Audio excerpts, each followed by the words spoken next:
My daughter-in-law called at 2 a.m. sobbing, but then I heard her true voice whisper, "Your son is dead. He left everything to me, you get nothing." She thought the blizzard would keep me away. She was wrong. I drove straight into the storm to find the truth.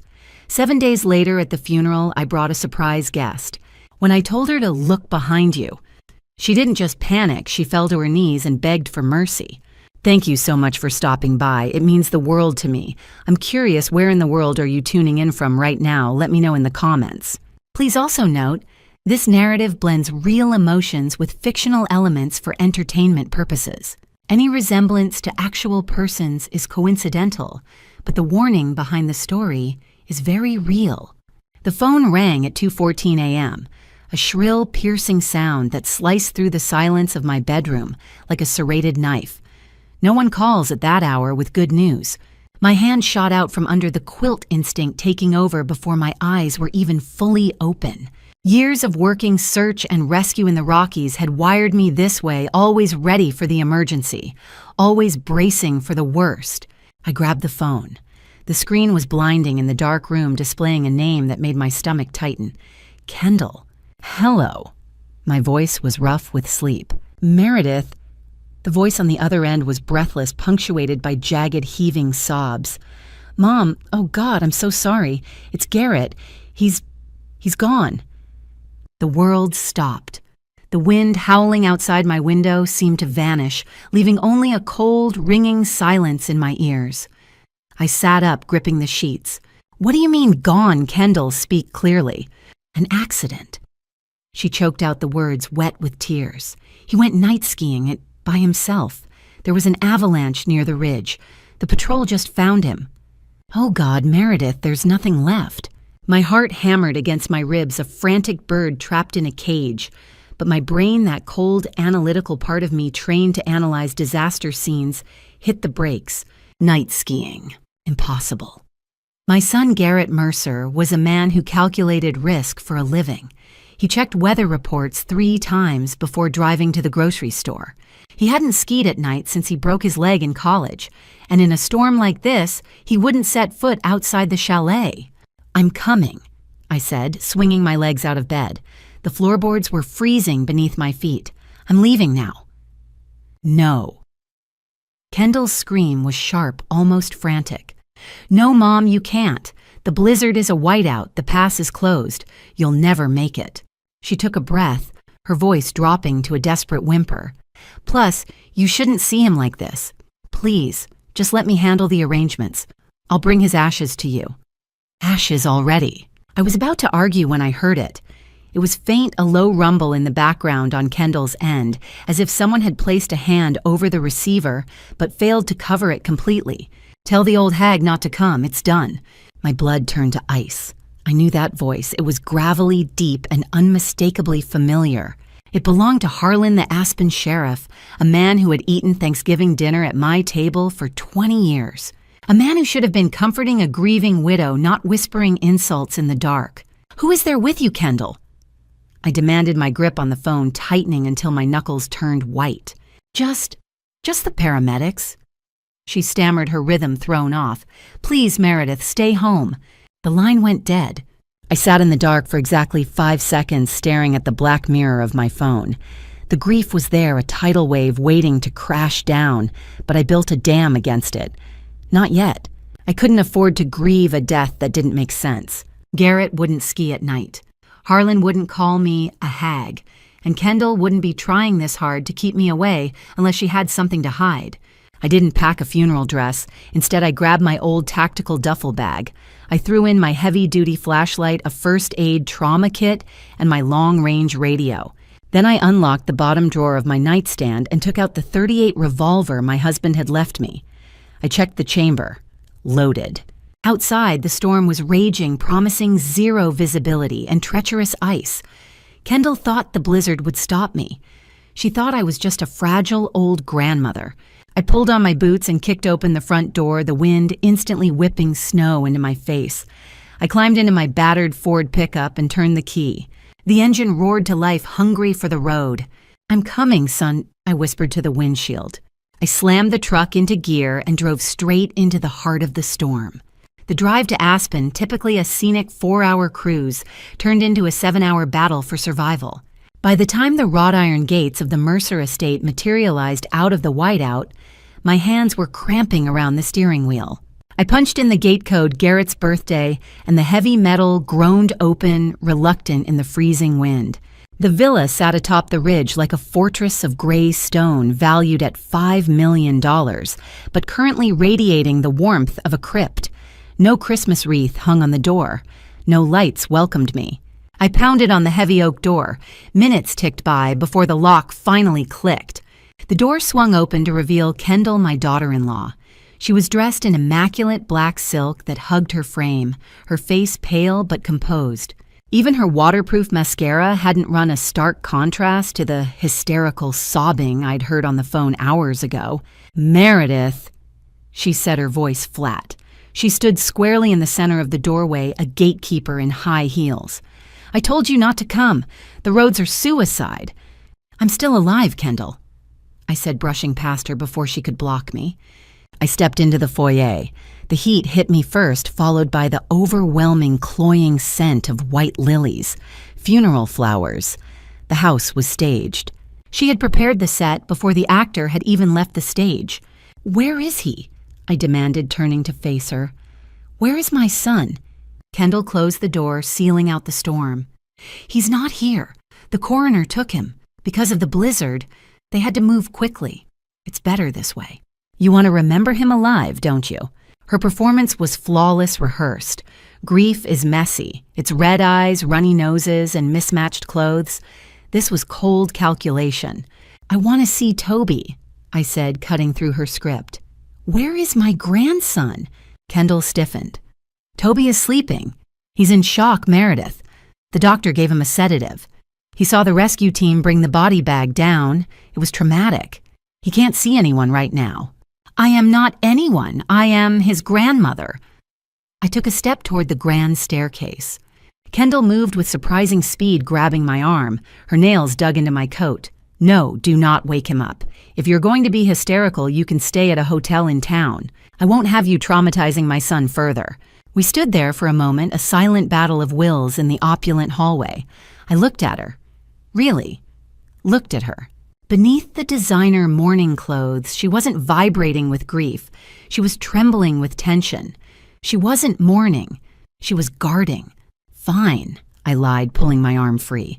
"I'll get my bags from the truck, but I am staying here tonight. This is my son's house." I turned and walked back out into the biting cold, needing to breathe air that didn't smell of lies. I tramped through the snow toward my truck, but a flicker of movement caught my peripheral vision. I looked up at the second floor to the dark window of the nursery. Pressed against the glass was a small, pale face.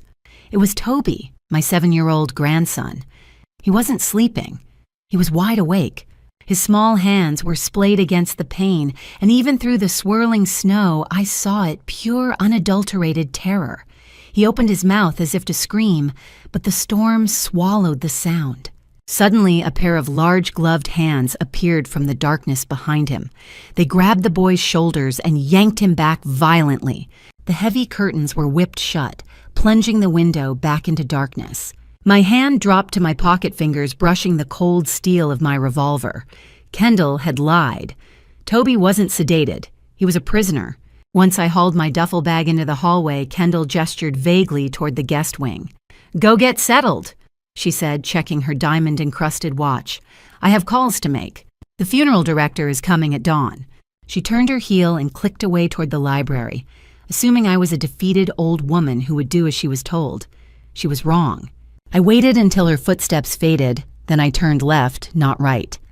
I headed straight for the mudroom at the back of the house, the staging area for all of Garrett's mountain expeditions. The room smelled of cedar cold wax and damp wool. It was lined with racks of expensive gear skis, snowboards, helmets. My flashlight beam cut through the gloom, sweeping over the rows of organized equipment. My heart hammered against my ribs as I approached Garrett's personal locker. If he had died on the mountain, this locker should be empty of his essentials. I pulled the door open. There, sitting on the bottom shelf, were his boots. Not just any boots, but his battered, custom-fitted Scarpa climbing boots. He called them his ironclads.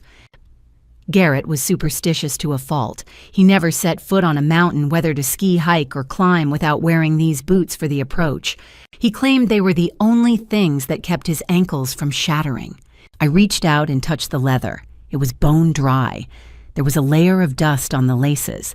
If Garrett had gone night skiing, as Kendall claimed, he would have worn these to drive to the slopes. He would have worn them to walk from the parking lot to the lodge.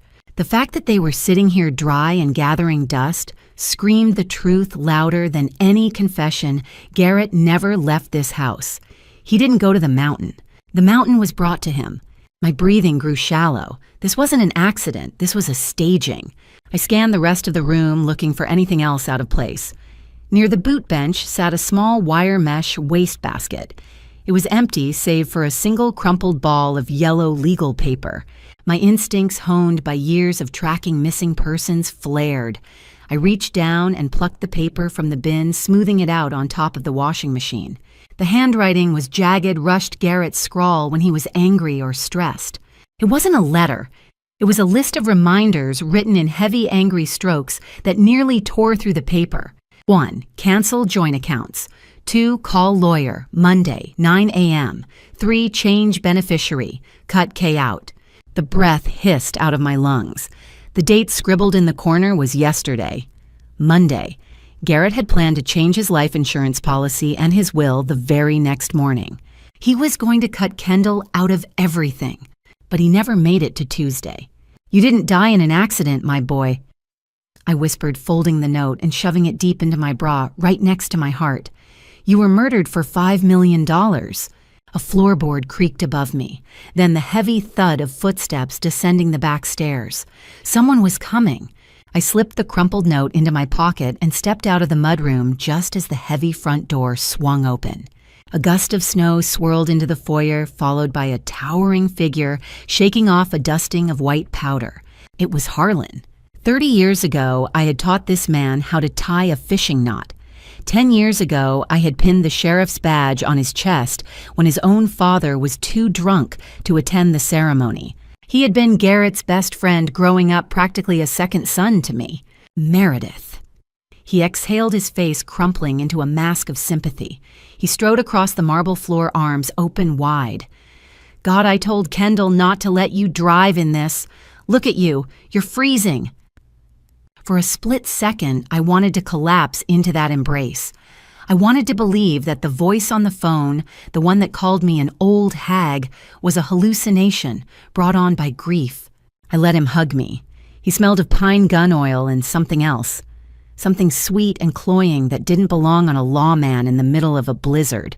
He pulled back, keeping his hands on my shoulders. I'm so sorry, Mur. I tried everything. The boys, we dug for hours. But the avalanche, it was massive. I want to see the body, Harlan, I said, keeping my voice steady, watching his eyes. Harlan flinched. Just a micro-expression, a twitch of the left eye, but I caught it. You don't want to do that. Trust me. The trauma, it's severe. Let's preserve his dignity. He reached into his jacket pocket and pulled out a clipboard with a sheaf of papers. Kendall is a wreck upstairs. She can't handle the paperwork, so I'm helping out. We need to authorize the cremation. The coroner is worried about decomposition issues with the power grid failing in this storm. It's a mercy, Meredith. Sign it and we can bring him home to you in an urn by tonight. He held out a pen, the mercy pitch. It was smooth, practiced. I looked down at the paper. Authorization for immediate cremation. It was the final nail in the coffin of any investigation. Without a body, there is no autopsy. Without an autopsy, murder becomes an accident forever. I need my reading glasses. I lied, leaning in closer to him, pretending to squint at the fine print. That's when I saw it. Harlan was wearing his official beige uniform shirt. On the stiff collar, partially hidden by the lapel of his tactical jacket, but visible from my angle, was a smudge. It wasn't blood. It was a smear of dark wine-red lipstick. The exact shade of Merlot Midnight that Kendall was wearing when she opened the door an hour ago. The world tilted on its axis. The sweet smell on him wasn't air freshener. It was Kendall's perfume. The voice on the phone wasn't a hallucination. My second son wasn't here to comfort me. He was sleeping with my daughter-in-law, and together they were trying to burn the evidence of my son's murder before I could even say goodbye. I straightened up my heart, turning into a stone in my chest. I pushed the clipboard back toward him. "I'll sign it later," I said, forcing a trembling hand to tuck a stray lock of hair behind my ear. "I need some coffee first. The drive, it's caught up with me." Harlan's eyes narrowed slightly, the warmth evaporating. "Meredith time is of the essence." I said, "Later, Harlan." I turned my back on him and walked toward the kitchen, feeling his gaze boring into my spine like a laser sight. I wasn't just grieving anymore. I was hunted, and I was completely alone in a house full of wolves. I left the kitchen, but I didn't return to the foyer where the wolves were waiting for my signature. Instead, I slipped off my boots to silence my footsteps and crept up the servants' staircase at the back of the house. Voices drifted up from below Harlan's low baritone, mixing with Kendall's hushed, urgent whispers. They were too busy plotting their victory to notice the grandmother slipping through the shadows. The nursery door was unlocked. I pushed it open slowly. The room was dim, lit only by a nightlight shaped like a rocket ship. Toby, my 7-year-old grandson, was sitting in the center of the rug, surrounded by scattered crayons. He didn't look up when I entered.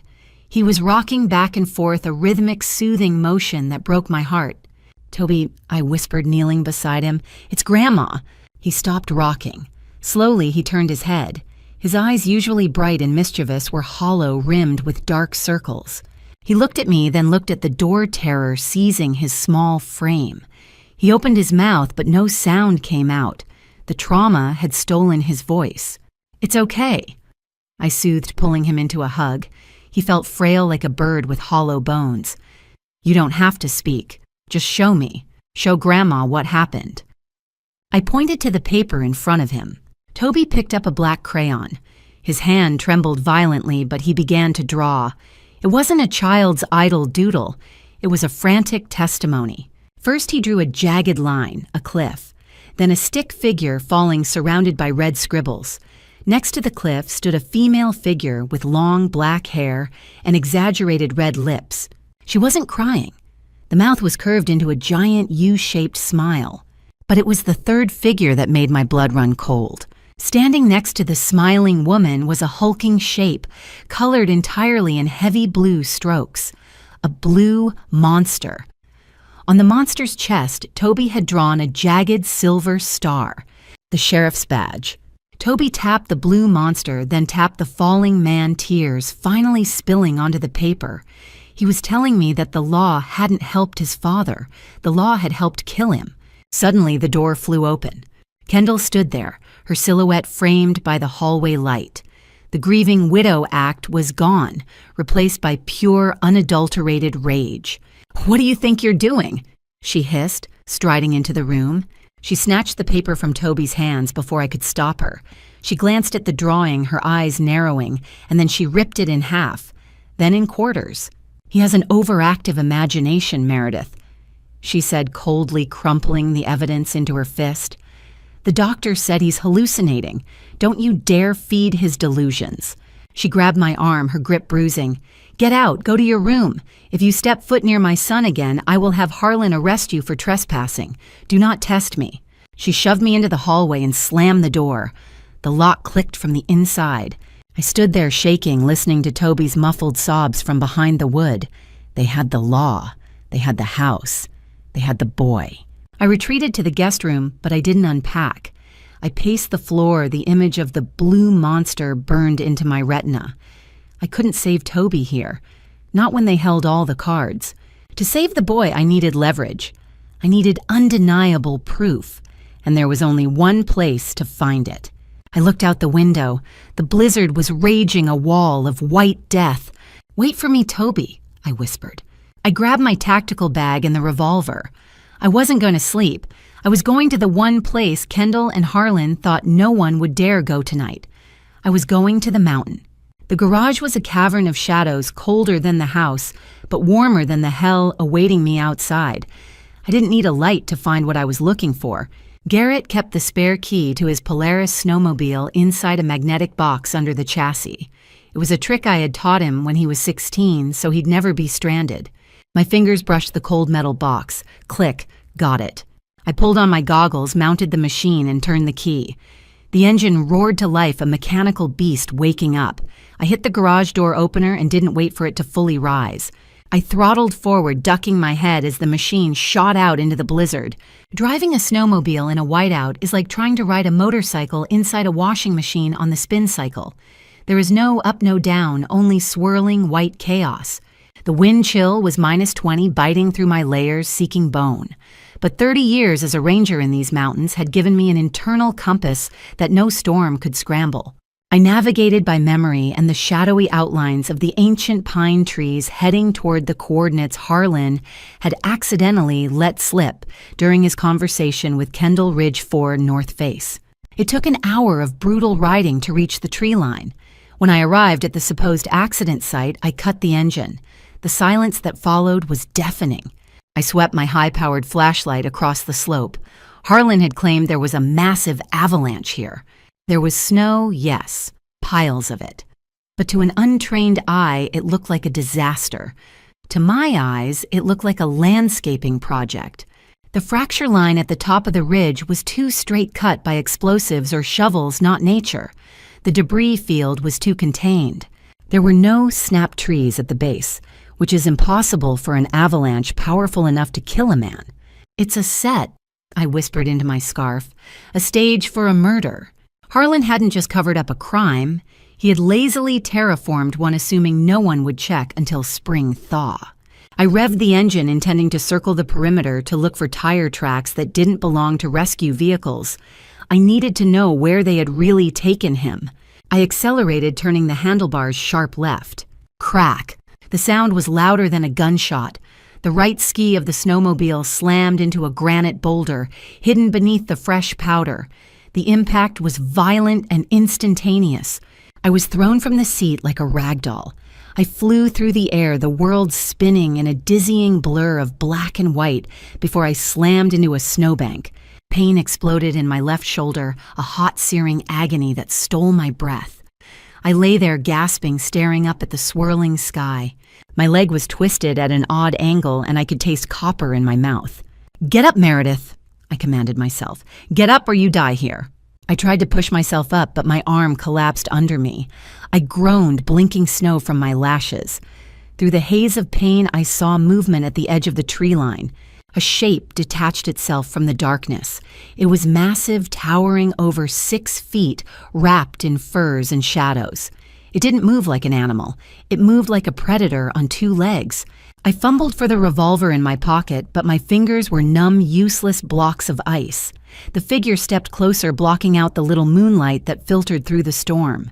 A giant hand reached down toward me. I tried to scream, but the darkness took me first.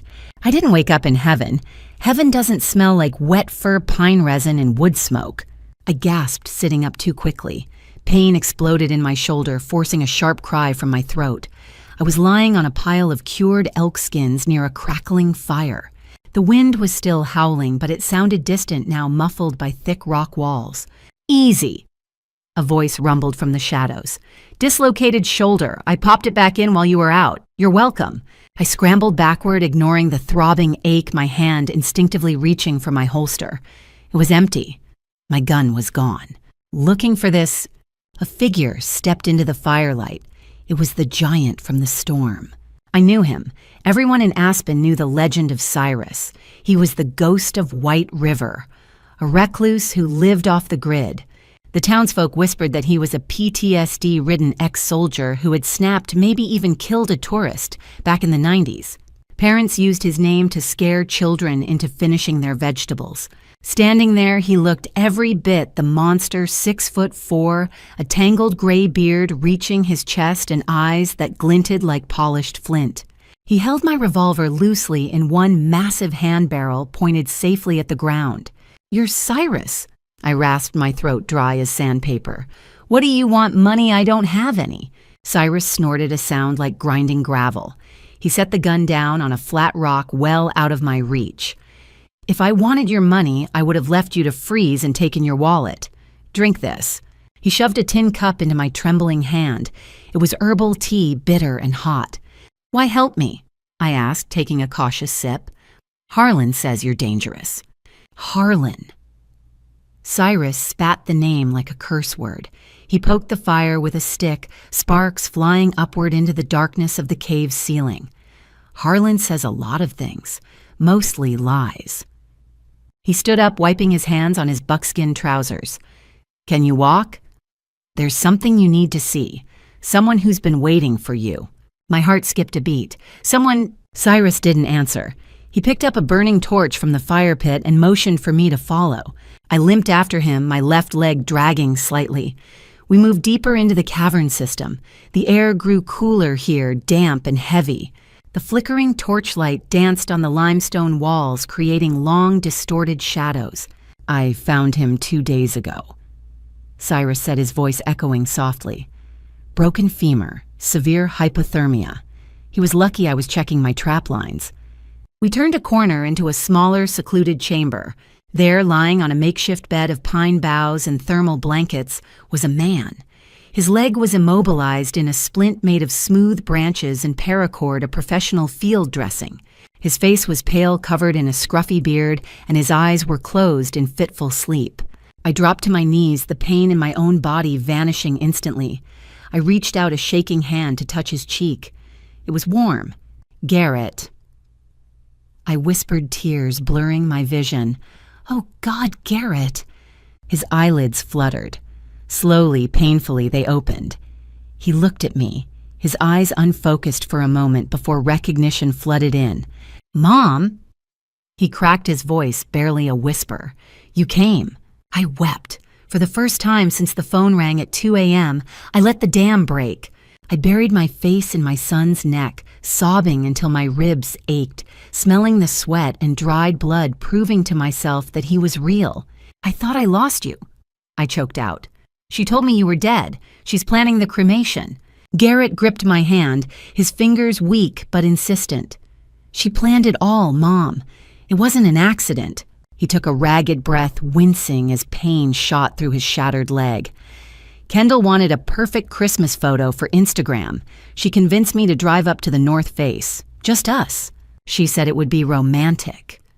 He let out a bitter, dry laugh. I stood near the edge to check the view. She asked me to turn around and smile. And then I felt her hands on my back. She didn't hesitate. She shoved me. I fell 40 feet, Garrett whispered, staring at the cave ceiling. I hit a ledge. I blacked out. The next thing I knew, this giant was carrying me through the snow. I turned to Cyrus, who was standing guard by the cave entrance, whittling a piece of wood with a hunting knife. You saw it. I saw everything, Cyrus rumbled without looking up. I was checking my trap line below the ridge, saw her push him, saw her stand there and watch him fall. She waited 5 full minutes to make sure he didn't move, then she drove off. Why didn't you call 911? I asked, a flash of anger returning. Why keep him here in a cave? Cyrus stopped whittling. He looked me dead in the eye. I tried. I used my shortwave radio to patch into the emergency frequency. Guess who answered? Harlan. I told him I saw a woman push a man at North Face. You know what he said? He said, "Stay put, Cyrus. I'm coming to clean up the mess." He didn't ask if the victim was alive. He said, "Clean up." And that's when I knew. If I handed your boy over to them, he wouldn't make it to the hospital. My blood ran cold. Cyrus hadn't kidnapped Garrett. He had stolen him from the executioners. There's more, Garrett said, squeezing my hand again, his eyes wide with urgency. Toby, he was in the car, Mom. He had his iPad. He was playing a game in the back seat, but he loves to film everything. He holds that tablet up like a shield. Garrett swallowed hard. When we parked, the car was facing the cliff. If Toby was filming, he has it. He has the push on video. The drawing, the falling man, the smiling woman. It all made sense. Toby wasn't just a witness. He was the vault holding the only evidence that could send Kendall to prison for life. And that evidence was currently locked in a house with the murderers. We have to get that iPad, I said, standing up. Before she realizes... Suddenly, Cyrus raised a hand, silencing me. He tilted his head, listening to something I couldn't hear. Quiet, he hissed. Then I heard it too, a low, menacing buzz vibrating through the rock walls. It was getting louder. the sound of high-powered engines. Cyrus extinguished the torch, plunging us into near darkness. Snowmobiles, he growled, grabbing his rifle from the wall. 6 of them, maybe 7. They aren't rescue lights, Meredith. They're running dark. Harlan hadn't given up. He had brought a hunting party, and we were the prey. The vibration hit us before the sound fully registered a deep, thrumming bass note that resonated through the limestone floor. Then came the roar. It wasn't the erratic whine of recreational riders. It was the synchronized growl of a coordinated pack. "They're circling," Cyrus said, checking the bolt on his hunting rifle. "They'll come from the ridgeline down. Standard sweep." I wiped the last tear from my cheek. The grieving mother vanished. The ranger returned. "We can't fight them in a shootout, Cyrus," I said, my voice steady. "There are too many of them, and we have Garrett. If a stray bullet hits this cave..." "So we run?" Cyrus asked. "No, we can't move Garrett fast enough. We dig in." I grabbed my tactical bag and pulled out a spool of high-tensile paracord and a handful of glow sticks chemlights. We make them bleed for every inch.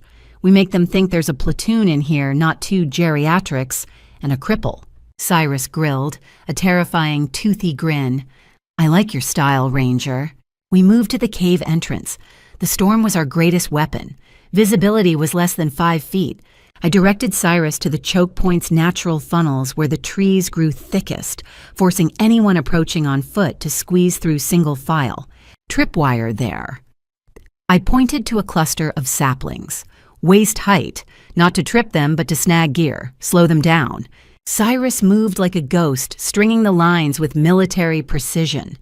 We didn't have claymores or grenades, so we used psychology. We bent saplings back and lashed them with Slipknot's simple, whipping traps. They wouldn't kill, but a pine branch whipping out of the dark at 50 miles per hour would break a nose or shatter goggles. "Noise discipline," I whispered. "They're dismounting." We retreated back into the mouth of the cave, covering Garrett with a heavy thermal tarp to muffle any sound he might make. Outside, the forest was alive with the sweeping beams of tactical flashlights cutting through the snow. Snap. Thwack. A startled cry of pain echoed from the east. Someone had walked right into the whipping branch. "Damn it," a voice yelled over the wind. "Watch your sectors. They've got traps. Hold fire." Another voice commanded Harlan's deputies or hired muscle. "Eyes open. Don't shoot unless you have a target." The traps were working. They slowed the advance to a crawl. Fear is heavier than any backpack. Every shadow became a threat. Every rustle of the wind sounded like an ambush. Cyrus and I crouched behind a rock formation inside the entrance weapons, trained on the small patch of gray light. 10 minutes passed, then 20. The waiting was agony. Then silence. Too much silence.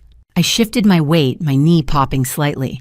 Above us, to the left of the main entrance, there was a small fissure in the rock, a natural chimney for smoke. It was barely wide enough for a fox, let alone a man. But as I looked up, a beam of light shot through that fissure, illuminating the cave floor like a spotlight from hell. A face appeared in the crack. Tactical goggles, a black balaclava. The man looked down, his eyes locking directly onto mine. He raised a radio to his lips. "Jackpot," he whispered, his voice echoing down the stone chimney. "I found the rat hole." I didn't think. Instinct forged in the fires of 1,000 rescue missions took over the wheel. I grabbed the orange emergency flare gun from my tactical bag. I didn't aim for the man. I aimed for the rock wall just inside the fissure. Pop, hiss. The magnesium flare exploded into a blinding, searing crimson star within the confined space of the vent. "Ah!" the man screamed, clutching his face. His tactical night vision goggles, designed to amplify minimal light by 50,000 times, had just turned that red flare into a supernova inside his retinas. He was blinded instantly. "Go," I hissed to Cyrus. The giant didn't need telling. He was already moving a silent shadow, slipping out the main entrance. I heard a scuffle in the snow above us, the crunch of boots, a muffled grunt of surprise, and then the heavy thud of a body hitting the earth. Silence returned heavier than before. Seconds later, Cyrus dragged the unconscious mercenary into the cave entrance, stripping him of his radio and rifle. "He didn't have time to give coordinates," Cyrus whispered, checking the man's pulse. But the others heard the scream. They're coming. We can't move Garrett, I said, looking at my son. His skin was gray beads of sweat freezing on his forehead despite the cold. Moving him now with that shattered femur would kill him. We have to make them look somewhere else. We spent the next hour playing the most dangerous game of cat and mouse I had ever endured. While Cyrus guarded the cave, I crawled out into the blizzard. I took the mercenary's bloody bandage and tied it to a low branch, 50 yards down the slope, away from our hideout. I scuffed heavy boot prints leading toward the ravine, creating a narrative for the hunters to follow. The prey panicked and ran downhill. The wind was my accomplice, burying my real tracks as soon as I made them, but leaving the deep, deliberate fake ones just visible enough to tempt a hunter. I returned to the cave, shivering so violently my teeth rattled. The adrenaline was fading, replaced by a bone-deep exhaustion. But there was no rest. Not yet. Garrett was moaning in his sleep. Mom. Cold. So cold. I knelt beside him, stripping off my gloves to touch his forehead. He was burning up. The heat coming off him was terrifying. Sepsis. Cyrus rumbled, kneeling beside me. He peeled back the thermal blanket to inspect the leg. The skin around the splint was angry and red streaks of infection beginning to climb up his thigh. The field dressing held the bone, but the bacteria is winning. He needs high-grade antibiotics, IV fluids, a hospital. We don't have a hospital, I whispered, wiping Garrett's face with snow to cool him down. We have a cave and a blizzard. He won't last another 24 hours, Cyrus said bluntly. It wasn't cruelty. It was a combat medic's assessment. And neither will we. Harlan's men are sweeping the grid. Eventually they'll double back. We're sitting ducks. I looked at the flickering, dying embers of our small fire. I looked at my son, the boy I had taught to walk, now dying by inches because of a woman's greed. Defense was a losing strategy. We were just delaying the inevitable. To save Garrett, I needed 2 things: medicine to keep him alive, and the truth to set him free. Both of those things were locked inside the fortress on the hill. I'm going back, I said, my voice cutting through the dark. Cyrus looked at me, his bushy eyebrows knitting together. Back to the villa. That's suicide, Meredith. You barely made it out. They're all out here looking for us, I reasoned, standing up and checking the load in my revolver. Harlan and his goons are combing the mountain. The house will be empty. Or at least empty of the heavy hitters. And if you're wrong, then I die trying. I tightened the laces of my boots. I need you to keep him alive, Cyrus. Keep the fire low. Keep the entrance hidden. If I'm not back by dawn, I'll get him down the mountain or die standing over him, Cyrus promised. He handed me the mercenary's combat knife. Take this. Bullets run out. Steel doesn't. I bent down and kissed Garrett's feverish forehead. Hold on, baby. Mom's going to fix this. I promise. I turned to the cave entrance. The storm outside was a swirling vortex of white violence. It was madness to go back out there. But a mother's love is a form of madness, isn't it? I pulled my scarf up over my nose, took a deep breath of freezing air, and stepped out of the sanctuary, plunging myself back into the heart of the beast. I was going back to the lion's den, and this time I wasn't knocking on the front door. The blizzard had turned the world into a howling void, but it gave me the cover I needed. I didn't approach the front door nor the garage. I circled to the north side of the estate, where the foundation stones were oldest, dating back to the original 1920s mining cabin this mansion was built around. I fell to my knees, digging frantically through 3 feet of snow until my gloves struck rusted iron. The coal chute. Garrett used to hide here when he was a boy playing soldiers. I remember scolding him for ruining his Sunday best with soot. Now that soot was my salvation. I pried the hatch open. It groaned a sound of old metal protesting decades of disuse, and slid feet first into the darkness. I landed on a pile of coal dust in the sub-basement. It was pitch black and smelled of rot and damp earth. I clicked on my tactical light, keeping the beam low, and navigated the maze of pipes toward the wine cellar stairs. The house above was silent. Deadly silent. It felt less like a home and more like a crime scene waiting to be discovered. I crept up the stairs, my boots leaving faint black prints on the polished hardwood. I wiped them away with my scarf as I moved. I made a quick detour to the master bathroom, raiding the medicine cabinet for broad-spectrum antibiotics and painkillers leftovers from Garrett's dental surgery last year. I shoved the pill bottles into my pocket. Step 1, life support, check. Now for step 2, the truth. I slipped into Kendall's home office. It was a shrine to her vanity glass walls, modern art, and a massive mahogany desk. Behind the desk, concealed behind a pretentious oil painting of a storm at sea, was the wall safe. My heart hammered against my ribs. I knew the safe existed, but I didn't have the combination. I stared at the digital keypad, 4 digits. I tried Garrett's birthday, 0412. The light flashed red. Error. Of course. Why would she use the birthday of the man she murdered? I tried Toby's birthday, 0707. Red light. Error. She didn't care enough about her son to use his date either. I closed my eyes, trying to think like her. Kendall was narcissistic, yes, but she was currently obsessed with one thing, her victory, her partner in crime. My fingers hovered over the keys. I remembered the date Harlan was born. We'd thrown him a surprise party at the station 5 years ago, August 9th. I punched in 0809. Click. The mechanism whirred and the heavy door swung open. The irony was so thick I could taste it like bile.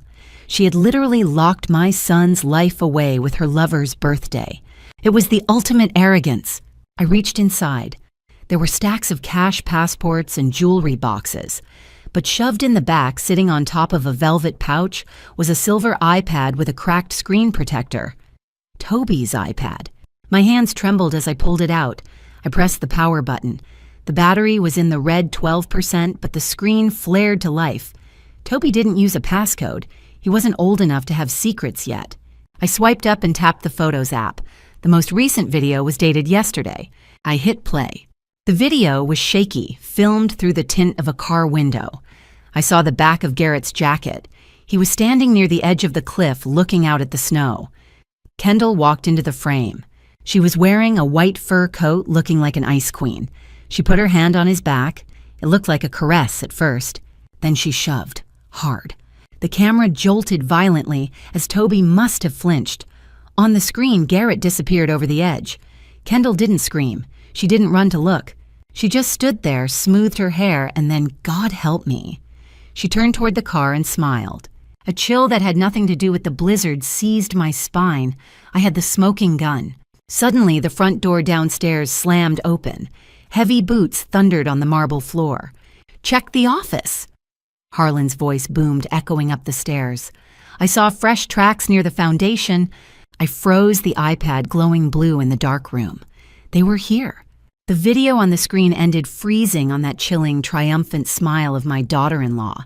My stomach turned bile, rising in my throat. I wanted to scream, to smash the glass walls of this office, but I forced the Ranger in me to take the wheel. Anger is fuel, but panic is a brake. I couldn't afford to stop now. The heavy footsteps on the stairs were getting louder. Thud, thud, thud, like the beat of a war drum. "Check the library," Harlan's voice boomed from the hallway. "And check the guest rooms. If she's in this house, I want her found." I didn't have time to run, but I had time to do something more damaging. My fingers flew across the iPad screen. I tapped the share icon. Upload to Cloud Drive. Select folder recipes. A small innocuous hiding place for a digital bomb. The progress bar appeared, a thin blue line crawling agonizingly slow. 20%, 45%. The doorknob to the office began to turn. 80%. "Come on," I mouthed silently, sweat stinging my eyes. 100%. Upload complete. I swiped the app closed, shoved the iPad down the front of my tactical vest, and dove into the only cover available, the knee hole of the massive mahogany desk. I curled myself into a tight ball, pressing my back against the wood, praying my breathing wouldn't betray me. Just as I pulled my boot and the door swung open. "The office is clear." Kendall's voice drifted in. She sounded annoyed, not scared. "You're being paranoid, Harlan. The old hag is probably freezing to death in a snowbank halfway to the ridge. She's not James Bond." "I saw tracks near the coal chute, Kendall," Harlan growled. He walked into the room. I could see his heavy police boots pacing on the Persian rug inches from my face. "Someone has been poking around." Probably a raccoon. Kendall dismissed him, the sound of ice clinking into a glass following her words. She was pouring a drink. Relax, darling. In 24 hours, the insurance company wires the funds. $5 million, tax-free. She laughed, a light tinkling sound that made my skin crawl. Do you know what I'm going to buy first? A ticket to Saint-Tropez. I am done with this miserable snow. I'm done with the grieving widow act. It's exhausting. Don't count the money until the body is burned, Harlan muttered, pacing closer to the desk. He stopped right in front of where I was curled up. I held my breath, my hand tightening around the handle of the combat knife Cyrus had given me.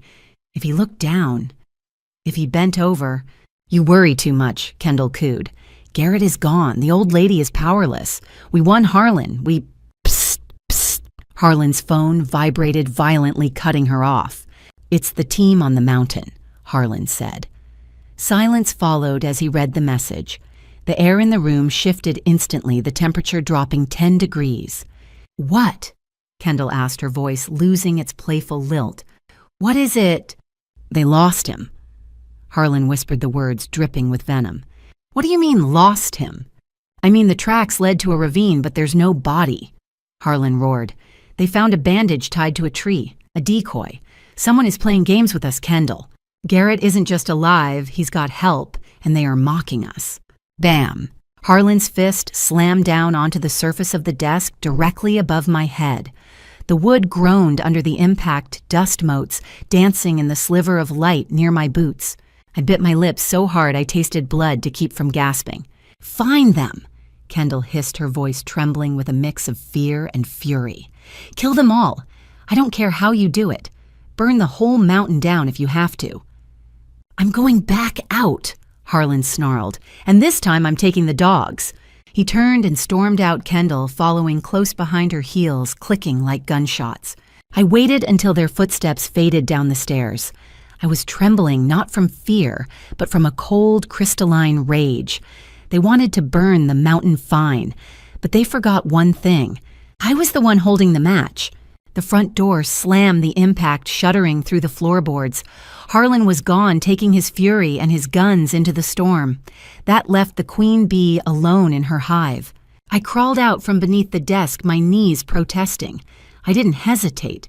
I pressed the iPad flat to my chest, feeling the cold metal through my thermal shirt, the shield that would save us, and slipped into the hallway. The house was unnaturally quiet, broken only by the hum of heating and the distant howl of wind. I moved carefully, stepping along the edges of the runners, where the floorboards wouldn't betray me. Toby's door waited at the end of the hall, still locked from the outside, Kendall's idea of protection. I pulled a multi-tool from my vest, slid the flathead into the simple privacy lock, and twisted. Click. The door opened. Toby sat exactly where I'd left him, curled into himself on the bed, staring at the wall. When the door creaked, he flinched violently, drawing his knees up as if bracing for pain. Toby, I whispered, it's Grandma. He turned. For a moment, he stared as though I weren't real. Then his face collapsed. No sound came. Trauma had stolen his voice, but tears streamed freely. He leapt from the bed and slammed into me, wrapping his arms around my waist with desperate strength. I held him, burying my face in his hair. He smelled of baby, shampoo, and fear. I've got you, I murmured. I'm never letting go again. But we have to play a game now, a very quiet one. Can you do that? He nodded against my chest. Good boy. I took his hand. We didn't go up. We went down. We slipped through the servants' stairs into the kitchen, then deeper into the sub-basement where I'd entered earlier. Past that, I led him into the wine cellar, a climate-controlled vault of expensive bottles. Watch, I whispered. I reached behind a dusty rack of 1980 Bordeaux and found the hidden latch Garrett had shown me years ago, left over from Prohibition days. I pulled.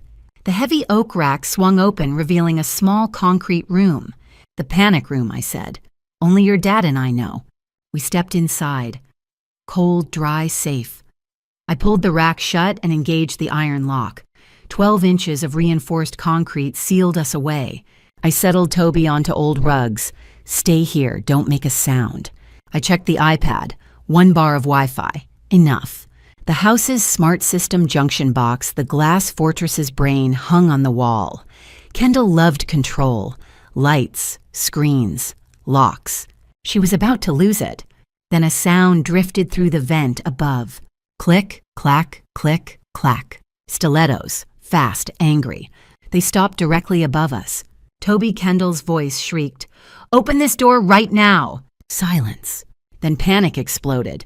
"Now where are you?" Furniture crashed. She'd lost her leverage, her prop. Toby covered his ears. "Let her scream," I whispered, turning to the junction box. "The world is about to hear everything she did." We spent 24 hours in that concrete box. We survived on a dusty bottle of vintage Pinot Noir, which I used to clean wounds, not drink, and a packet of stale crackers I found in my tactical vest. Toby slept most of the time, exhausted by terror. I didn't sleep at all. I spent the night stripping wires and reconfiguring the smart home's central nervous system. By 10:00 a.m. on the third day, the vibration of heavy tires on the gravel driveway above told me the show was about to begin. I watched it all unfold on the iPad screen, tapping into the security cameras I had hijacked. The driveway looked like a funeral procession for a head of state. Black Range Rovers and Escalades lined up, depositing the elite of Aspen tech moguls, real estate tycoons and socialites wrapped in furs worth more than my annual pension. They were here for the open bar and the gossip, not for Garrett. Inside the great room, the transformation was sickeningly beautiful. The staff had set up rows of gold Chiavari chairs facing a podium draped in white roses. A giant 85-inch screen descended from the ceiling, displaying a loop of photos: Garrett skiing, Garrett smiling, Garrett graduating. Photos of a life Kendall had stolen. "It's time, Toby," I whispered. I handed him a pair of noise-canceling headphones I'd found in the emergency kit. "Put these on. Close your eyes. Don't open them until I tap your shoulder." Toby obeyed, curling back into his safe corner. He trusted me. I turned back to the junction box. I had bypassed the firewall, physically hardwiring the iPad directly into the house's broadcast stream. Kendall could lock the doors, she could hire goons, but she couldn't stop a signal coming from inside the walls. My phone buzzed. 1 bar of signal. I typed a message to the number Cyrus had given me, a burner phone he kept for emergencies. Message: green light. Bring him home. Reply: ETA 2 minutes. Hold the door. My heart hammered against my ribs like a trapped bird. This was it. There was no backup plan. If the signal failed, if Harlan stopped them at the gate, if the technology glitched, we were dead. On the screen, the murmur of the crowd died down. The lights dimmed appropriately. A spotlight hit the podium. Kendall walked out. She was a vision of tragic beauty. She wore a modest black dress, pearls, and a veil pulled back to reveal eyes that looked perfectly red-rimmed. She dabbed a handkerchief to her dry nose. The room held its breath. Friends. She began, her voice trembling just enough to sound authentic. Family, we are gathered here to honor a man who was my rock, my soulmate, my everything. I watched her from the darkness of the cellar, my finger hovering over the cast screen button on the iPad. Garrett loved these mountains. She continued looking up at the ceiling as if talking to heaven. And in the end, the mountains took him. It was a tragic accident, a slip. A moment of fate that left me shattered. "Liar," I hissed into the stale air of the prohibition room. "I wish—" Kendall sniffed a tear actually rolling down her cheek. "I wish I could have one more moment with him, just to tell him how much I loved him." "Be careful what you wish for, darling," I whispered. I didn't wait for the applause. I didn't wait for the eulogy to finish. I pressed play. But wait before I detonate this truth bomb. I have a question for you. If you were me, would you hand this video to the police quietly, or would you expose her right here in the middle of the funeral? Let me know your choice in the comments. Quietly or publicly. And please note, the rest of this story includes some fictional elements and may not be entirely real. If you don't wish to hear it, you can turn off the video right here. But if you're ready, let's see what happens next. Kendall opened her mouth to speak, but her voice was drowned out by a deafening, static screech from the speakers. The guests covered their ears, gasping as the lights in the great room flickered violently. On the massive 85-inch screen behind the podium, the slideshow of Garrett's childhood photos vanished. In its place, a shaky vertical video flared to life. The room went dead silent. It was the view from a car window. The audio was crisp, the howling wind of the north face. On screen, giant figures filled the frame, the back of Garrett's jacket, and Kendall wearing her distinctive white fur coat, the same one she had worn in Vogue last winter. "Turn around, darling," the on-screen Kendall said. Her voice was unmistakable. Garrett turned. On-screen, Kendall didn't hug him. She stepped forward, placed both gloved hands on his chest, and shoved. A collective gasp sucked the air out of the room. A champagne glass shattered on the floor. The camera jolted as the person holding it, Toby, flinched. On the massive display, everyone saw Garrett disappear over the edge. But the horror wasn't the fall. It was what happened next. The on-screen Kendall smoothed her hair, checked her nails, and then looked directly at the car. She smiled. A cold, victorious predator's smile. On the podium, the real Kendall froze. Her face drained of all color, turning a sickly shade of gray. She looked tiny, shriveled under the looming image of her own monstrosity. "Turn it off!" she shrieked, her voice cracking. "Someone turn it off! It's a fake! It's AI! Turn it off!" Harlan was already moving. He was shoving guests aside, charging toward the AV console in the corner. I grabbed the microphone in the wine cellar and flipped the switch to all house page. "Great performance, Kendall." My voice boomed through the surround sound speakers, echoing like the voice of God from the walls themselves. But the audience is bored. Kendall spun around in a circle, eyes wide and wild. "Who is that? Where are you?" Harlan froze halfway to the console, his hand drifting to the service weapon on his hip. He knew that voice. "You thought you buried us," I said, my anger vibrating through the floorboards. "You thought you could buy a new life with my son's blood. But you forgot one thing, Kendall. You never check your blind spots." "Show yourself!" she screamed, tearing at her veil. "I'm right here," I said. "But I didn't come alone. Look behind you." Every head in the room turned toward the massive double oak doors at the back of the hall. Boom. The doors burst open, kicked in by a boot with the force of a battering ram. Wind and snow swirled into the warm room, creating a dramatic fog. Through the mist, a giant figure stepped forward. Cyrus. He looked like an avenging angel in buckskin pushing a wheelchair. And sitting in that chair, pale-bearded, with his legs splinted and wrapped in thermal blankets, was the ghost. "Hello, darling," Garrett said. His voice was weak, but in the silent room it carried like a gunshot. "Did you miss me?" "No," Kendall whispered, stumbling backward, knocking over the podium. "No, you're dead. I saw you fall. You're dead." "He's alive!" Harlan roared. The cornered rat finally snapped. He drew his Glock, aiming not at Garrett, but at the crowd looking for a hostage, a shield, a way out. "Drop it, Harlan." The command came from everywhere. Behind Cyrus, a dozen figures in tactical gear flooded into the room. FBI, state troopers. The red laser dots of their rifles danced across Harlan's chest like fireflies. "I'm the sheriff!" Harlan screamed, sweat pouring down his face, the gun shaking in his hand. "You take orders from me." He swung the gun toward Garrett. Crack. A single shot rang out, not from Harlan. Harlan spun around, clutching his right shoulder as blood sprayed onto a guest's fur coat. He dropped the gun, collapsing to his knees with a howl of agony. A sniper positioned on the mezzanine balcony cycled his bolt. "Secure him," an agent yelled. 3 officers swarmed Harlan, zip-tying his hands behind his back as he cursed and spat blood. Kendall stood alone on the stage, the video of her crime still looping on the giant screen behind her, a smile on the screen, a mask of terror on her face. She looked at Garrett, then at the police, and then she bolted. She hiked up her black dress and ran toward the French doors leading to the terrace. "Don't let her leave," I yelled into the mic. She didn't get 3 steps. 2 female agents tackled her, driving her face into the expensive Persian rug. "Get off me!" Kendall screamed, a raw, animalistic sound that shredded her throat. "I'm Kendall Mercer." "You can't touch me." It was an accident. He slipped. Click, click. The handcuffs snapped shut. "It's over, Kendall," Garrett said softly, watching the woman he once loved being dragged to her feet.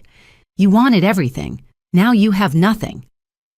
Kendall threw her head back and let out a long, piercing scream of rage that echoed through the house she had killed to keep. As the agents hauled Kendall toward the door, she stopped fighting. The manic energy drained out of her, leaving only a desperate, hollow shell. She dug her heels into the Persian rug and looked back at Garrett one last time. "I did it for us," she sobbed, her voice cracking. "Garrett, please. I wanted the money so we could be free, so we could start over away from this town. I love you." Garrett sat in his wheelchair, wrapped in the thermal blankets Cyrus had kept him alive with. He looked at the woman he had married, the woman who had shoved him off a cliff, and smiled. "You don't love me, Kendall," he said softly, his voice devoid of anger, filled only with a profound pity. "You love the reflection of yourself in my bank account. And as for starting over, you will, in a 6x8 cell." He nodded to the agents. "Take her away." Kendall slumped defeated and was dragged out into the snowstorm she had hoped would cover her crimes. Harlan followed moments later on a stretcher, handcuffed and cursing his career and life ending in disgrace. The room fell silent save for the wind still swirling through the broken doors. I stepped out from the hidden door behind the wine rack holding Toby's hand. The moment Toby saw his father, he let go of me. He didn't run. He walked, trembling, tears streaming down his face. "Dad," he whispered. It was the first word he had spoken in 3 days. Garrett opened his arms, ignoring the pain in his broken leg. Toby buried his face in his father's chest, sobbing the heavy, healing tears of a nightmare finally ending. I joined them, wrapping my arms around my son and grandson, closing the circle. We were battered, bruised, and exhausted, but we were whole. Standing by the door, Cyrus watched us, leaning on his rifle. He turned to leave, shrinking back into the shadows he preferred. "Cyrus," I called out. The giant stopped. "You're not going back to that cave," I said firmly. "Not tonight. There's a guest room with a fireplace and a hot shower, and I make a hell of a pot roast." Cyrus looked at me, then at Garrett, and finally at Toby. The hard lines of his face softened. "I suppose a hot shower wouldn't hurt." 1 month later, the fire crackled in the hearth, casting a warm golden glow over the living room. The smell of lilies and death was gone, replaced by the scent of cinnamon pine and roasting chicken. Outside, the snow was falling gently, no longer a weapon but a blanket covering the scars of the mountain. Garrett was sitting in the armchair, his legs still in a cast but looking healthier. The color had returned to his cheeks. He was reading a book to Toby, who was curled up on the rug sketching. No more falling men or blue monsters. Today, Toby was drawing a picture of a giant with a beard saving a hiker. Cyrus was outside on the porch chopping wood. He hadn't moved in permanently, he valued his solitude too much, but he came by for dinner every Sunday. He was no longer the ghost of White River, he was family. I sat by the window sipping tea, watching the snow fall. The lawyers said the trial would be long, but the outcome was certain. With the video evidence and Harlan's testimony, he flipped on Kendall to get a reduced sentence. They were looking at 25 years to life. The $5 million insurance policy was void. Kendall had lost everything: her freedom, her son, and the money she worshipped. She had played a high-stakes game of chess, thinking she was the queen. She forgot that even a pawn can checkmate a king if it protects what matters. I looked at my son, laughing at something Toby said. I looked at the peace in this house that had once been a prison of lies. Money is loud. Greed is flashy. It screams for attention and demands to be fed. But love, real, fierce, protective love, it's quiet. It waits in the dark. It endures the cold. And when the time is right, it doesn't need to scream. It just whispers, "Look behind you." And by then, for the wicked, it's already too late. Sitting by the fireplace, watching Garrett take those difficult but steady steps across the living room, I shudder to realize how blind I truly was. I used to think family drama stories were just scripted plays on TV, but no, the tragedy was brewing right under my own roof, and I missed the signs. Don't be like me.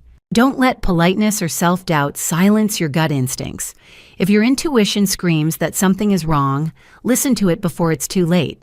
I thank God every single day for giving me the strength to survive that blizzard. When I was lying alone in the deep woods thinking death was imminent, it was God who guided Cyrus to find me. And it was God who shed light on the dark truth hidden behind my daughter-in-law's glamorous mask. People often think grandma stories are just about knitting sweaters or baking cookies. They assume the elderly are frail and harmless. They are dead wrong. Grandma stories steeped in gunpowder and snowstorms like mine are proof of one thing: no one protects a family quite like a grandmother. This wasn't just another one of those messy family drama stories about fighting over an inheritance. It was a brutal lesson in misplaced trust. I hope that after hearing this, you'll look at grandma's stories differently, not as simple tales, but as chronicles where silver-haired women don't just talk, they fight to survive. Because the most painful family drama stories often start with the fakest smiles. If this story touched your heart, or if you've ever had to stand up to protect a loved one, please leave your thoughts in the comments below. Don't forget to share this video and subscribe to the channel so we can continue to spread these deep life lessons together. Thank you for staying with me until the very end. And a final warning. The upcoming stories may contain certain fictional elements constructed for educational and artistic purposes. If you feel this content isn't right for you, please feel free to exit and choose content that better suits your preferences. 밥 시킬 거예요. 좀 이따가. 예, 오늘 2부는 예, 가성비 먹방으로다가 갑시다. 가성비 먹방으로다가 가고 3부는 있을란가 모르겠는데 일단 생각해 볼게요. 3부는.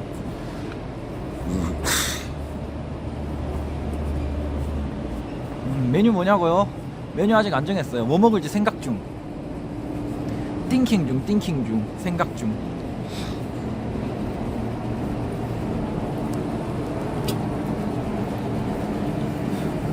성북구에 3,000원 김치찌개 방송에 나왔다는 성북구가 여기서 멀지 않나? 예, 그런 데는 사람 존나 많을걸요? 사람 너무 많은 데는 안 되고 좀 적당히 있는 데 가야 돼, 적당히 있는 데. 그런 데는 진짜 사람 미어 터져. 은근히 근데 3,900원 그 초밥집은 예, 생각보다 막 그렇게 미어 터지진 않아요. 예. 그래서 가기 좋아. 거기 3,900원 짜리는. 그러니까 오늘은 3,900원 초밥으로 예, 휙 가봅시다. 3,900원 초밥으로. 그게 맞아. 예, 그게 맞아. 아. 눈물이 치르르르르. 예, 방송을 해야 되는 것까지 합치면은 예, 좀 그거 와리가리 좀 쳐야 돼요. 방송하는 것까지 하면은.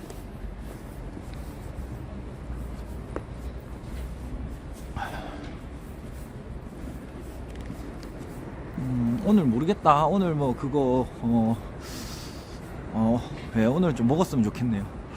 그 있잖아. 그거 뭐야? 도너츠 그거 어떻게 할지 좀 예, 얘기해보고 예.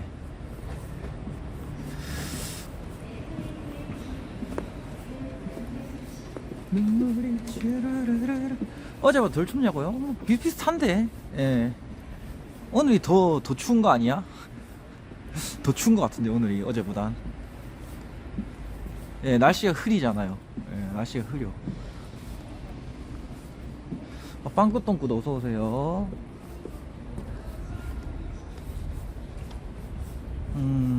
오늘은 일단은 예, 체조부터 먼저 좀 하고 갑시다. 오랜만에 좀 체조 좀 하자야. 몸이 좀 안 풀린